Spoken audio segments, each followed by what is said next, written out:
Welcome friends to this presentation on test of significance. In this presentation we will be learning about what is test of significance. Let us start with a prelude, an introduction that often we have to study a sample in order to take a decision about population characteristics. That means we study the sample, but based on our study of the sample, we don't want to keep the conclusion restricted on the sample itself, but we go forward and generalize the results for a population. So we have to study a sample. Now, when we study a sample and want to take decision about the population, obviously you understand that there will be some error involved because of studying the sample. Might not be for any other reason, but at least for studying the sample and drawing conclusion on the population, there will be some amount of error. Now we want to minimize the error, or rather we want to see that whether this difference that we are finding in the sample, that difference is significant enough. If the difference is significant enough or difference is large enough, then we may tell that what we actually perceive or what is our idea, what is our belief, that may not be correct. But if the difference is small, though the values might be far apart from each other, but if the difference is small, then we agree that okay, there are small difference and that is due to fluctuation of the sampling. So that is the concept over here. So before we go to test of significance, we need to create some amount of knowledge on the subject, and first we need to understand some terminology, and first we start with a null hypothesis. In test of significance, we start with certain hypothesis about the population characteristics. You see, if I don't have any hypothesis, if I don't have any previous belief, then I will not come in this chapter. I will go to another chapter which is called as estimation. For example, very simple example, that suppose your brother is not coming home. Means you went somewhere, say you went in the market, younger brother, small boy, say reading in class 9 or 10, he went to the market and he is expected to come back within 2 hours. But he is getting delayed almost 3 hours, but yet he is not coming. Now what will happen? You will try to contact his friends. You will try to contact that particular place of the market where he was expected to visit. So those things. That means you have a hypothesis in mind that maybe my brother has got stuck in that particular shop. Might be that shop is very crowded. Or it might so happen that after purchasing that whatever thing from the shop, he might have gone to his friend's house. Say his friend's name is Pooja. He must have gone to Pooja's house. So what you will do, you will call Pooja. Now this is actually a hypothesis that you are building. Now you will actually do the survey and try to find out. If you think that he is stuck up in the shop, you will go behind him and see whether you will ask the shopkeeper, did my brother come? If he doesn't know your brother, you will try to give his physical description. He came in a red t-shirt. His height was this much. He had like a young kid, like reading in class 9, 10. A mustache is little coming out. So you give some physical description because you presume or you hypothesize that he must be in the shop. Then you may think that he has a friend Pooja, he might go to Pooja's house. So you contact Pooja. That means you are actually having a hypothesis and then you are checking the hypothesis. So all statistical tests is a hypothesis. Now this concept of hypothesis was developed by a person called R.A. Fisher. Sorry, Ronald Fisher. Ronald Fisher told that hypothesis should be a statement of no difference which we want to check. That means he tells that no difference, no significant difference. Mathematically we write this is equal to, for example, let us take a simple example. Suppose I want a hypothesis, that I want to check the hypothesis whether the population mean of a particular sample. So say I assume that the average age of the students of your batch is say 30 years. This is my null hypothesis. So I start with the symbol equal to. It is not read as equal to in the hypothesis. It is rather read as not significantly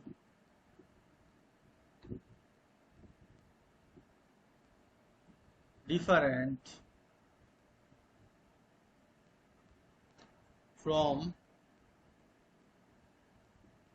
30. So not significantly different from 30. That is what the null hypothesis will tell. Now when we speak about, and this is null hypothesis is denoted by H naught.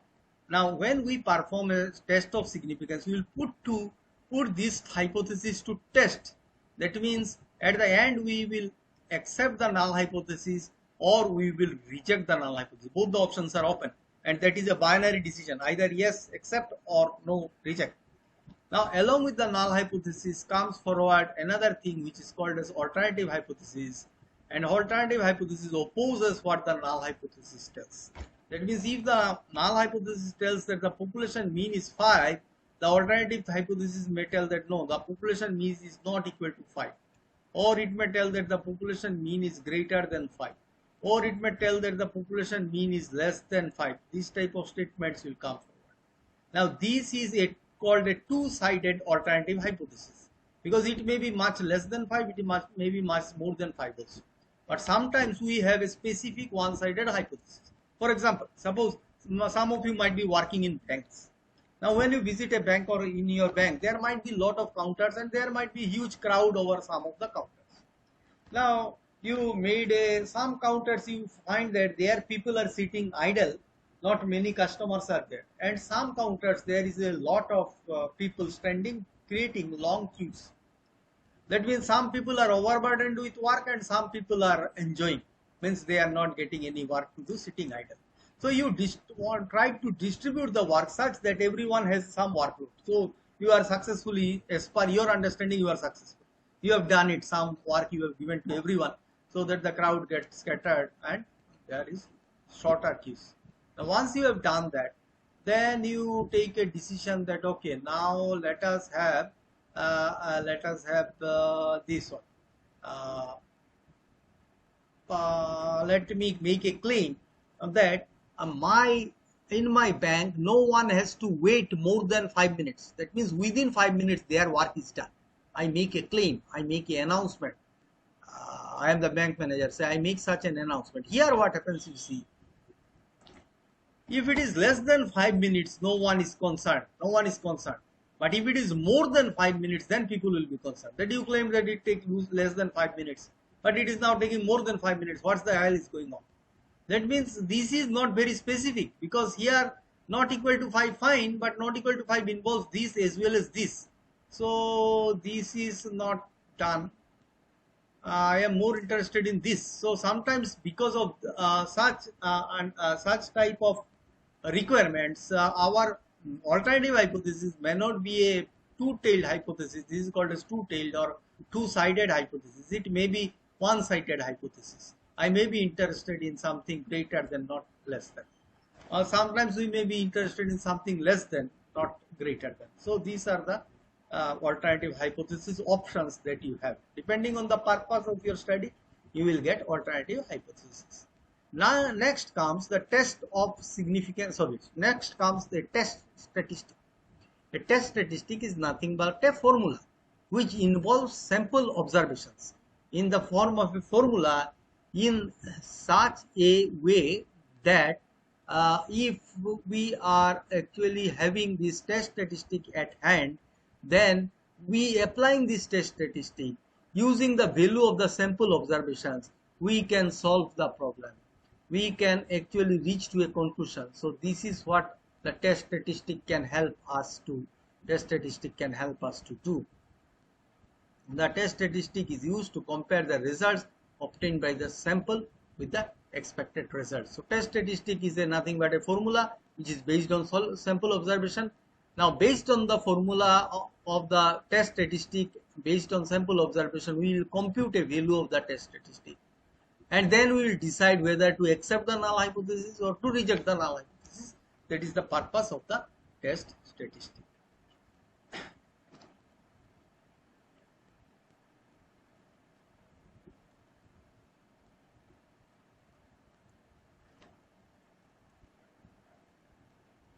Okay, now we have errors in testing of hypotheses. So we have errors in testing of hypotheses. Now actually you see what happens. Suppose I want to take a decision based on sample observations. Let us take a simple example like this. How do you prefer to purchase rice from an ordinary shop, not from the supermarkets and other things, ordinary grocery shop? When you go to an ordinary grocery shop, the grocery shopkeeper, he actually dresses sacks of rice like this. So what you do, you go here, you stand and then you with the hand you take some handful of rice from the sack and just check out whether the quality of the rice is good. If you are satisfied, you tell okay, pack 5 kilos, 5 kgs. So what you are doing, you see, in short, you are taking a sample. Based on the sample, you are taking a decision. Now, what you do, you don't take this rice home. Rather, based on your conclusion, the shopkeeper from this sack gives you 5 kg. That means you are studying the sample, taking decision on the population. This is a very simple example of how we use sample in our day-to-day life. Now what happens? Maybe that in that particular shopkeeper is a dishonest person and he has picked out the paddy, stone chips, iron chips which was present in the rice and dressed it very nicely so that when you take the sample, you get a good number of the quantity of rice or the type of rice looks so nice, and so we go with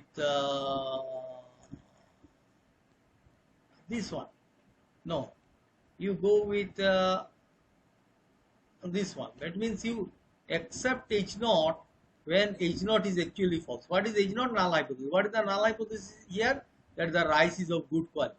Actually the rice is not good quality, but your sample is defective and so you have accepted the rice. This one is an error and this one is an error. Reject H naught when H naught was actually true. Maybe that the rice was good quality, very good quality rice, but this sack when it was traveling in the truck, and was brought to the shop, this part of the sack was at the top like this sack was been placed. So what happened is, as it was shaking in its way, so the big stone chips, paddy, these which were in the different parts of the rice sack got settled down at the bottom of the rice, and when it was placed in the shop, it was just turned upside down and the top part went down and the bottom part came up, where all the paddy and stone chips and these things got accumulated, and you took a sample and you found that, oh my god, there are so many stone chips, there is dust, there is paddy, and so you reject, not okay, go to the next shop. Now here you see you reject H naught, that means H naught was actually true, that means the actual quality of rice was good, but you have rejected this. This is also an error. This is a correct decision. Accept H naught when H naught was actually true. That is, rice was good and you have accepted. This is reject H naught when H naught was actually false. The quality of rice was poor and you have rejected it. Even then you have rejected it. That is fine. Quality of rice is poor. You should reject it. So these are correct decisions. These two are errors. So this is one error. This is one error. And this is another error.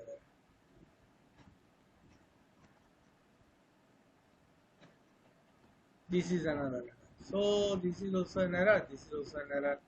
Hence we reject this, but we accept these are correct decisions. That means there are two outcomes and there are two possible decisions. That means the decision process is also binary. Binary means 2. Outcome process is also 2. So 2 into 2, 2 into 2, that is, there is ultimately there are 4 combinations. Out of these 4 combinations, 2 of them are correct, 2 of them are wrong. These are called as error. This type, this one, reject type 1 error, this is called as type 1 error. And this type of error, this is called as type 2 error. Out of these two type of error, the first one, type 1 error, is considered to be more serious. Why it is more serious? Let us take an example in the next slide. Okay. Now why it is more serious? It is more serious because suppose H naught that the person is innocent. Person is innocent.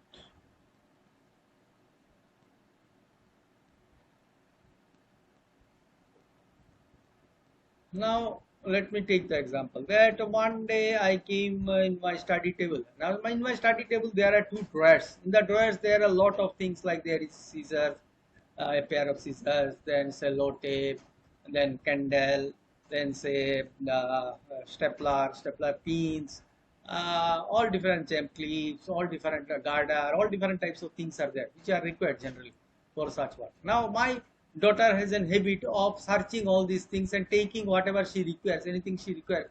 She comes open my drawer and takes away those particular things whichever she requires. After that she keeps it anywhere she likes. And now next time when I come, suppose I want a measuring tape or a measuring scale or my sellotape or what is that, the stapler, and I open the drawer, I search both the drawers, but they go missing. So they go missing. So I know who is the culprit. So my daughter is the culprit. So I sometimes call her, ask her. Now one day something was meeting like coasters. Coasters are there. So my table has a this one plastic cover. So there I cannot put my teacup. I have to use a coaster. Otherwise it will get melted. But I could not find that coaster in the drawer. Now I called my daughter. I asked her, where is the coaster? She told that I don't know. I have not touched. Always she tell like that. Then I scolded her. Then she started crying. Then I got it in the kitchen. So I told that you must have brought. She told that no, I swear I have not brought it here. Then I you take my stapler, you take my pins also and other things. She told that yes, those things I have taken, but I have not taken the coaster. Now the person claims that she is innocent. Innocent. Now given the evidence, given her habit, I claimed that means reject is not. Reject is not. So I rejected is not. I tell that she is a culprit. She is not innocent. But actually is not is true. That means I am making guilty, or I am proving guilty, or I am claiming that a person is guilty who has actually not made the crime. Now another error is except is not when is not is actually false. Now here you see what is the situation, that she has already taken the coasters and played with it and dropped somewhere.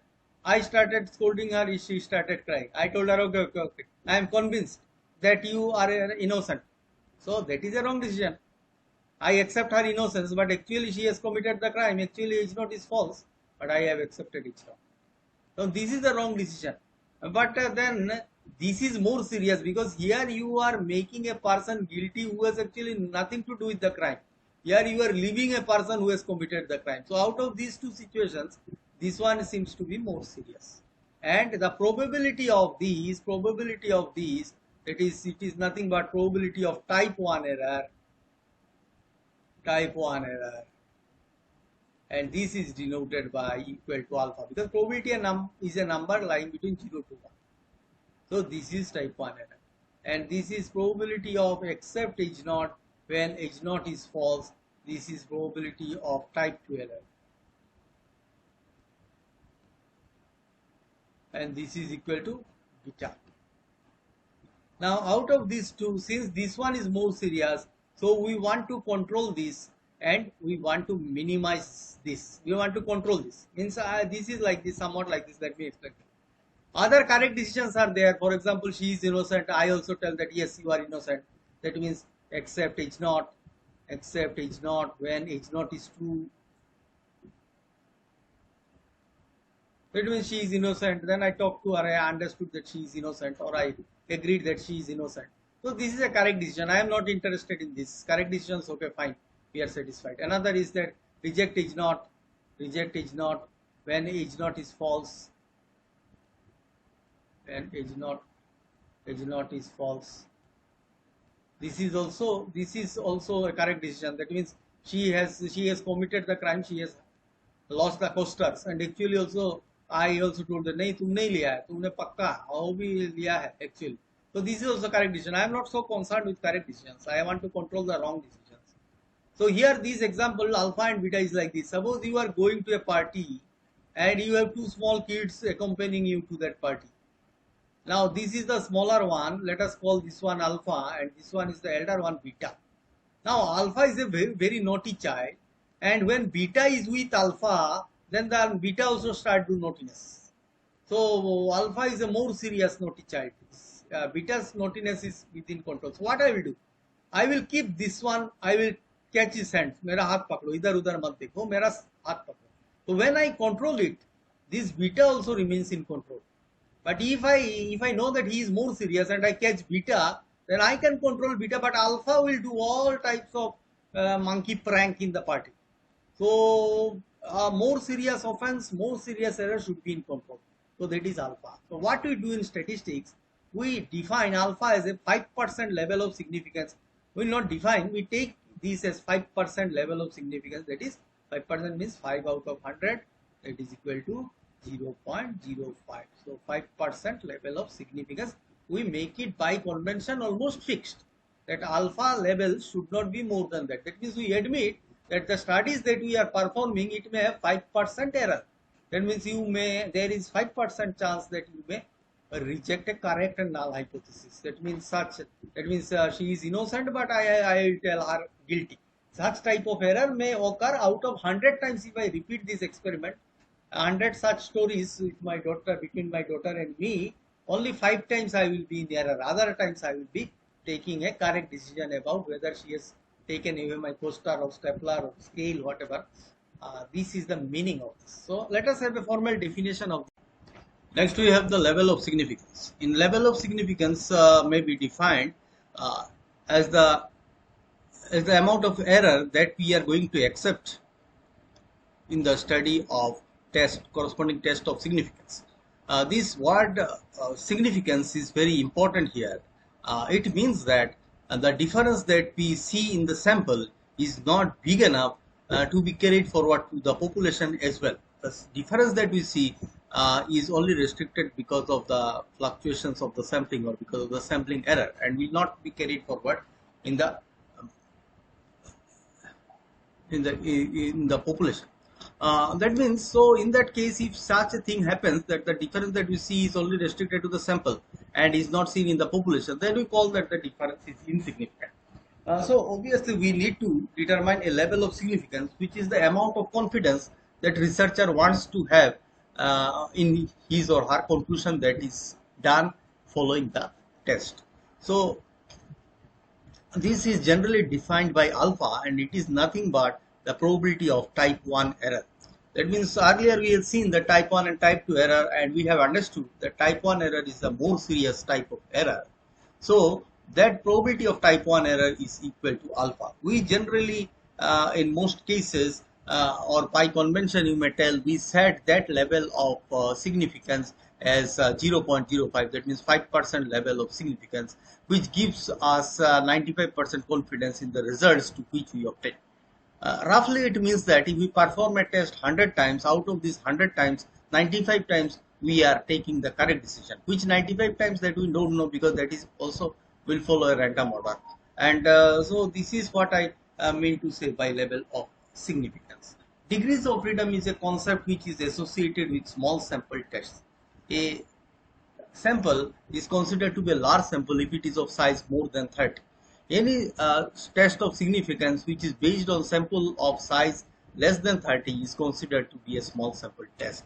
And it was found that in small sample tests, the sample size that we take has to play a role in determining the test of significance. So this way of associating the sample size in a particular test is through degrees of freedom. It is the size of the sample, and from which we take away the number of estimates that we make, or number of assumptions that we take about the number of restrictions that we impose on the test. So generally it is here as we have, the degrees of freedom is defined as the number of observations in the set minus the number of restrictions that are imposed on the test or on the formula of the test statistics. So that is comes as degrees of freedom. So if the sample size is 10, sometimes it is 10 minus 1, that is 9 degrees of freedom, or sometimes it may be 10 minus 2 equal to 8 degrees of freedom, and it will vary from case to case. So this is the concept of degrees of freedom. It is only restricted to small sample tests. It is not taken forward to large sample tests. In large sample test, degrees of freedom has no role to play. But when the sample size is small, that is less than 30, then we have to associate the sample size somehow with the test, and that is done through decrease of freedom. Subsequently, when we will do small sample test, this concept will be clearer to us. Having known all these things, all these terminologies, let us see what are the steps one needs to follow for test of significance.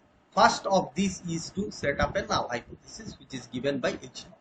Null hypothesis is a hypothesis of no significant difference, and corresponding to a null hypothesis, there is an alternative hypothesis which is given by H1. And then once we set the null hypothesis and alternative hypothesis, we state an appropriate test statistic for the test, which is nothing but a formula. Now that formula is called as the formula of the test statistic, and then we, after deciding about the test statistic for testing a particular null hypothesis, we decide about the level of significance. The level of significance is generally 5%, but occasionally we may fix it at 1% level of significance as well. Once this is done, then we compute the value of the test statistic based on the sample observations.